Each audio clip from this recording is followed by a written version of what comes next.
বন্ধুরা স্বাগতম সবাইকে। 21 জুন 2025 ইরানে হামলা চালানোর প্রস্তুতি নিচ্ছে আমেরিকা।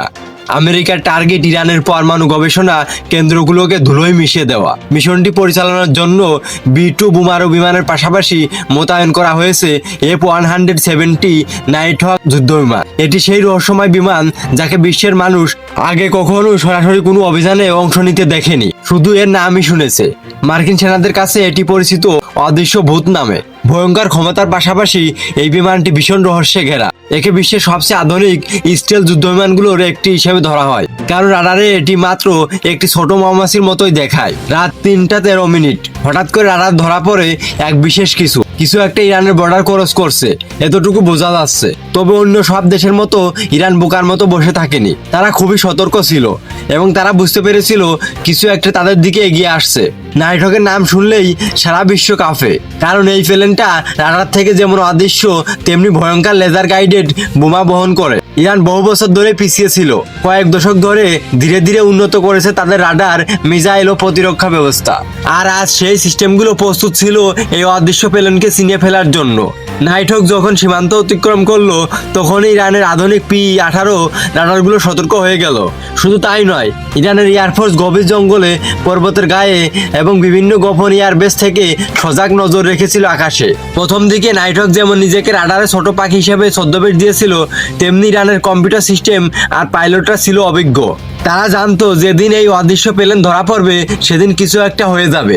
ইরানি রাডার অপারেটররা রাডারের স্ক্রিনে ছোট ছোট দাগ খুঁজছিলেন। তারা ধৈর্য ধরে অপেক্ষা করছিল, আর হঠাৎ এক মুহূর্তে স্ক্রিনের এক কোণে ঝলমল করে উঠলো এক অদ্ভুত সিগন্যাল, একটা ছোট অস্পষ্ট দাগ।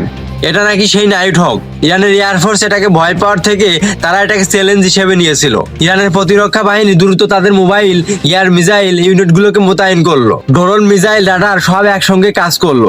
নাইটহক চেষ্টা করলো বিভিন্ন কৌশল অবলম্বন করতে। তারা জানতো আমেরিকান কোনো ফাইটার জেট তাদের আকাশে ঢুকে থাকলে এমনটাই হওয়ার কথা। একটু একটু করে কম্পিউটার নাইটহকের অবস্থান আর গতিবিধি বুঝতে পারলো ইরান। তাদের আধুনিক লেজার গাইডেড মিসাইলগুলো প্রস্তুত হলো আর নির্দেশ দেওয়া হলো লক অন করতে। যখন নাইটহক বোমা বের করলো, তখনই রাডার পুরোপুরি স্পষ্ট ধরা পড়লো। এটাই ছিল সেই সুযোগ যা ইরানি এয়ারফোর্স চেয়েছিল। মিসাইল ছুটে গেল আকাশে, দ্রুত গতিতে চলে গেল মেঘের আড়ালে। নাইটহক পাইলট চেষ্টা করলো এড়িয়ে যেতে। উঁচুতে উঠা, ডানে বামে বেঁকে যাওয়া গতি আর 90 ডিগ্রিতে বাঁক নেওয়ার কারণে মিসাইল নাইটহককে মিস করে গেল।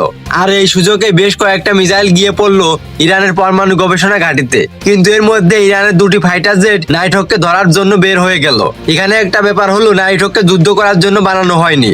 এটাকে মূলত বানানো হয়েছে বোমা বহন করার জন্য এবং নিখুঁত নিশানায় বোমা মারার জন্য। এ কারণে ইরানি ফাইটার জেট এটাকে অ্যাটাক করলে সে কিছুই করতে পারবে না। আর ঠিক এই সুযোগটাই নিল ইরান।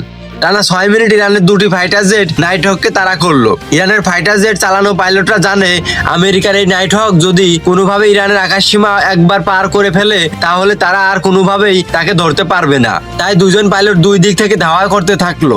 ইতিমধ্যে আমেরিকার হোয়াইট হাউসে পৌঁছে গেছে এই খবর।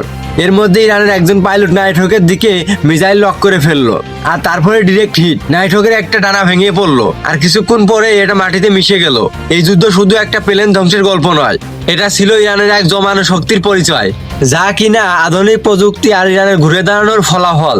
21 জুন 2025 সেই রাত ইরানের ইতিহাসে লেখা থাকবে। কিন্তু দুঃখের ব্যাপার হলো, আপনি শুধু বেশ কিছু আন্তর্জাতিক গণমাধ্যমেই কেবল এই খবর জানতে পারবেন, কারণ আমেরিকা বা ইসরায়েল কখনোই চায় না তাদের যে ক্ষয়ক্ষতি হয়েছে সেগুলো মিডিয়ার সামনে আসুক। তাই মিশনে যাওয়া আমেরিকার সবচেয়ে শক্তিশালী ফাইটার জেট নাইটহক বা B-2 বোম্বার, এগুলোর কোনো নিউজ সামনে আসে না।